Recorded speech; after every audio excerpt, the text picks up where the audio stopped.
नमस्कार, जय जोहार। मैं मोंटी सिंह। आप देखना शुरू कर चुके हैं INS। इस वक्त जो है छत्तीसगढ़ में लगातार एक के बाद एक फिल्में आ रही हैं, धूम मचा रही हैं। उसी के तर्ज पर अभी कुछ ही महीनों बाद एक फिल्म आने वाली है, मोर महादेव। हमारे साथ मौजूद है शुभम कुमार जी, जो मल्टी टैलेंटेड हैं। कई कार्य इन्होंने इस फिल्म में किए हैं और जानना चाहेंगे कि इस समय जहां फिल्मों में इतनी अश्लीलता परोसी जा रही है, वहां पर इन्होंने फिल्में भगवान के ऊपर मूवियाँ और इतनी पारिवारिक मूवी बनाई, इन्होंने ये फैसला लिया। आइए इनसे जानते हैं और कुछ बातचीत करते हैं किस तरह की ये चीज़ें। मैं श्रवण कुमार राठौर और मैंने फिल्म निर्माण में इसके पहले हिंदी में मैंने फिल्म बनाई थी साउंड ऑफ वाटर। इसके बाद वो तो हिंदी में थी और अलग अलग जगह चली। उसके बाद मैंने सोचा कि मैं छत्तीसगढ़ का हूँ तो क्यों ना छत्तीसगढ़ी मूवी भी बनाऊँ। तो मैंने खुद एक कहानी लिखी महादेव पे, जो 12 ज्योतिर्लिंग पे आधारित है। और 12 ज्योतिर्लिंग पे अगर हम खाली कहानी से एक पिक्चर बना दें तो लोग सोचते हैं कि डॉक्यूमेंट्री है। इसलिए मैंने सोचा कि इसके ऊपर एक आउटर कहानी घुमाया जाए।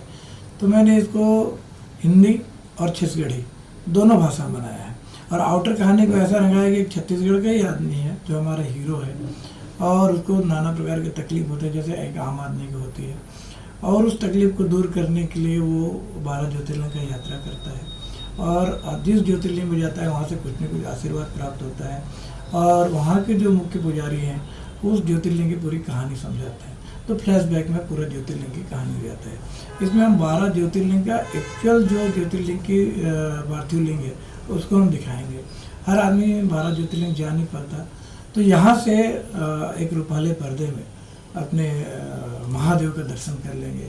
और महादेव का दर्शन करना ही सभी अविशिष्ट जो भी होते हैं अभिष्ट का योग और प्रसिद्धि और प्राप्ति का योग बनता है, और अपने आप सब दुख और पीड़ा दूर हो जाती है। इसलिए हमने निर्माण में पूरी कोई कसर नहीं छोड़ी है, पूरी फिल्म को हमने बनाया है। देखिए कि जैसे कि आपने सुना, 12 ज्योतिर्लिंगों के आप इसमें दर्शन कर पाएंगे, एक अद्भुत श्रेय रहेगा। अब कैसे आपके मन में विचार आया कि आज का सिनेमा जो जिस जगह पर चल रहा है, कैसे आपके मन में विचार आया कि भक्ति में एक मूवी बनानी चाहिए? देखिए क्या होता है कि ये मन में विचार आना भी महादेव की कृपा है। जब तक महादेव जी की कृपा नहीं होती तब तक संभव नहीं है। उनकी कृपा हुई, मन में एक इच्छा हुई कि क्यों नहीं हम महादेव जी को ओरिजिनल पर्दे पे उतारा जाए। और 12 ज्योतिर्लिंग एक साथ, 12 ज्योतिर्लिंग का एक साथ दर्शन होना संभव नहीं है।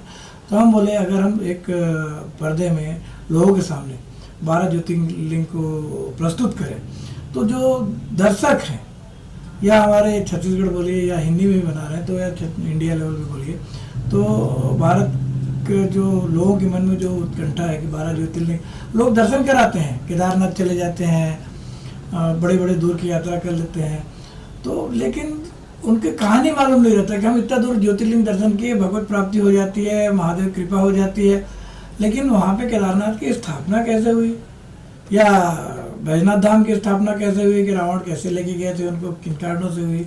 तो प्रमुख बात यह है कि ये जो मूवी है वो उस चीज़ का सारांश बताती है आपको, उस पर फिल्माई गई एक अद्भुत प्रदर्शनी इस मूवी को कह सकते हैं। वैसे एक बात कहना चाहूँगा, आज के समय पर जो दौर आज के समय चल रहा है, आज का जो ट्रेंड कह सकते हैं इसको, या भक्ति कह सकते हैं, कहा जाता है एक लोटा जल बदलेगा कल। आज का दौर महादेव का है, फिर ये मूवी महादेव के ऊपर है, फिर आपकी मूवी एक आउट ऑफ सब्जेक्ट बताती भी, एक सारांश समझाती कि वो ज्योतिर्लिंग क्या लगता है आपको? सीधे कनेक्ट करने वाली बात है ये ऑडियंस से? ऑडियंस हम सिर्फ जैसे आपने बोला, जैसे हमारे पंडित प्रदीप मिश्रा जी बोलते हैं, उनका भी हमने इसमें दिखाया गया। उन्होंने बोला इस मूवी के बारे में थोड़ा सा उन्होंने बताया है, और उन्होंने बोला भी है कि लोटा जल सारी समस्या का हल। तो हमको बहुत मेहनत करने की जरूरत नहीं, हमारी आस्था सही होनी चाहिए और हाथ में 1 लोटा जल होना चाहिए। और आस्था के साथ अगर हम मूवी को भी देखते हैं और 1 लोटा जल का प्रयोग भी करते हैं तो हमारे सारे मनोवांछित फल प्राप्त हो जाते हैं। क्या क्या अहम पार्ट इसमें आपका है, सारी चीज़ें बताएंगे? इसमें महादेव की विशेष कृपा है, और मैं महादेव का रोल में काम कर रहा हूँ, और महादेव के विभिन्न रोल हैं इसमें, अलग अलग पार्ट में, अलग अलग ज्योतिर्लिंग के स्थान पे, तो सारे रोल मेरे द्वारा किए गए हैं इसमें महादेव जी का। इसके अलावा इस कहानी का राइटर मैं ही हूँ। मैंने यहाँ मेरे सामने शिव पुराण रखी हुई है, और शिव पुराण को ही लेकर मैंने पूरी कहानी आप देख सकते हैं कि यहाँ शिव पुराण देखिए, खाली कहा ही नहीं जाता, उस बात को संपूर्ण रूप से ऑडियो को दर्शकों को दिखाना चाहूंगा। संपूर्ण रूप से उसको चरित्र में उतारा गया है और उसके बाद इस मूवी का निर्माण किया गया। तो हमने शिव पुराण का बेस लिया है और उस पर कहानी लिखी है, और कहानी लिखने की कोशिश किया है कि किसी भी तरह से इसमें कोई छल प्रपंच या अलग से कोई चीज़ ना हो, और भगवान महादेव के बारे में जो लिखी जाए वो सत्य हो और सत्य बातें लिखी जाए, ताकि पब्लिक देखे तो उनको सत्य का एहसास हो। इसीलिए कहा जाता है सत्यम शिवम सुंदरम। जैसे कि बड़े तो जानते हैं, लेकिन बच्चे आजकल जो है वो हमारी संस्कृति से दूर होते जा रहे हैं। एक ज़माना था जब माँ संतोषी फिल्म आई थी, वो एक सुपर हिट हुई थी, लेकिन कहा जाए तो उससे भी पहले काफ़ी ट्रोल किया जा रहा था उस मूवी को बने कैसे बनी। लेकिन जब उसकी प्रसिद्धि हुई तो ऐसी ट्रोलिंग आपको भी हुई, और आप भी ये चाहते हैं कि आज का युवा, आज का बच्चा भी पहचाने हमारे सारी चीज़ें, जाने हमारे उस बात धर्म के बारे में। ये आपने अच्छी बात बोली। क्या होता है कि कई मूवी हम देखते हैं, अभी हमारी आई थी कश्मीर फाइल, उसमें एक लड़की बोलती है कि सब धर्मों में अपने धर्म के बारे में बताया जाता है, हमारा धर्म सनातन धर्म के बारे में हमारे जो गार्जियन होते हैं, हमारे माता पिता होते हैं, अगर शुरू से हमको समझाएं कि हमारे धर्म में क्या क्या है, कैसा है, और इनके कारणों से हम महादेव को मानते हैं या कृष्ण को मानते हैं या राम को मानते हैं, उसके पीछे क्या बेसिक कारण है, गणेश जी की पूजा पसंद क्यों की जाती है, अगर हम शुरू से अपने बच्चों को बेसिक कॉन्सेप्ट को ऐसी चीज़ें समझाएं तो निश्चित ही हमारे सनातन धर्म और धर्म से संबंधित सारे ज्ञान मिलेंगे। और हमारे युवा जो आज IAS बन रहे हैं, IPS बन रहे हैं, या IITM से हैं या फॉरेन में हैं, तो उनमें एक अच्छी चीज़ आएगी। आपने देखा होगा कि सुनक जी जो ग्रेट ब्रिटेन के प्रधानमंत्री है, आज देखिए कृष्ण भक्ति में किस तरह लय होकर सब करते रहते हैं। तो आज के हमारे युवा हमें ऐसे चाहिए, इसलिए हमने इसको है कि हम इस तरह से बनाएंगे ताकि आजकल जो बच्चे से लेकर युवा तक जो है उसको जाने समझे। कुछ तो फर्क पड़ेगा, कुछ तो सनातन का आएगा, कुछ तो लोग बोलेंगे ठीक है, ट्रोल करने वाले करने दिए, लोग पर्दे के पीछे खूब बुराई करते हैं, कोई दिक्कत नहीं, हम सब सहने को तैयार हैं, लेकिन हम महादेव को नहीं छोड़ेंगे।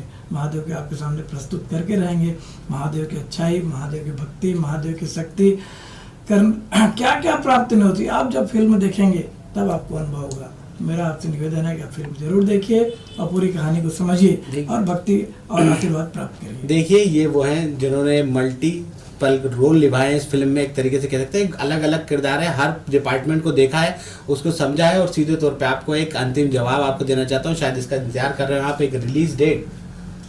हाँ, क्योंकि इस फिल्म में 12 ज्योतिर्लिंग है, तो ज़्यादा हमने क्रोमा और VFX का यूज़ किया है। तो हमारी पिक्चर तो काफ़ी पहले शूटिंग हो गई, लेकिन हम इसको बॉम्बे लेके गए, VFX नागपुर, बॉम्बे, सब जगह VFX काम और क्रोमा काम। बहुत बार ऐसा हुआ क्रोमा और VFX हमको कहानी के अनुसार नहीं हो पा रहे, तो कई बार हमको उसको बदलाव करना पड़ा। उस चक्कर में हमारी बहुत बारीकी से ध्यान दिया, बहुत बारीकी, किसी की भावनाओं को भी हाथ ना पहुंचे और बेहतर से बेहतर काम मिले। तो इसलिए क्या हुआ कि हमारा धीरे धीरे थोड़ा सा टाइम जरूर लगा, लेकिन अभी भी हमारी मूवी जो है, चूँकि 12 ज्योतिर्लिंग है, हम 12 पार्ट भी बोलते हैं तो 3 घंटे से ऊपर की है, लेकिन सेंसर बोर्ड बोलता है भाई हमको 2 घंटा या 2 घंटे 10 मिनट से ज़्यादा नहीं चाहिए, तो हम एक कट शॉट में लगे बॉम्बे। ऐसा ना हो कि आप 2 घंटे बनाए फिर ऑडियंस के नहीं थोड़ा और होना चाहिए था। तो ऑडियंस की डिमांड पे हम उसमें परिचय करेंगे, उस समय बात करेंगे। हो सकता है अगर ऑडियंस की डिमांड हो तो हम इससे भी अच्छी चीज़ ले लें, पर हमारा ये कहना है कि जो सेंसर बोर्ड चाहता है वो हम करने को तैयार हैं, और जैसे ही सेंसर हमको ओके करता है तो हम ज़्यादा से ज़्यादा 2 महीना 3 महीने के अंदर मूवी को टारगेट में रिलीज कर देंगे। देखिए आप रिलीज डेट तो मिली, लेकिन इतना समय जो है इसके लिए है, आप भी इंतजार करिए, वेट करिए। एक बहुत अच्छी पहल है हमारे धर्म को आगे बढ़ाने के लिए, और जब भी ये मूवी आपको आगे रिलीज डेट भी हमारे चैनल के द्वारा बताई जाएगी, आप सह परिवार जाइए और इसको देखिए। अभी के लिए फिलहाल यही कहना चाहूँगा, हर हर महादेव। हर हर महादेव।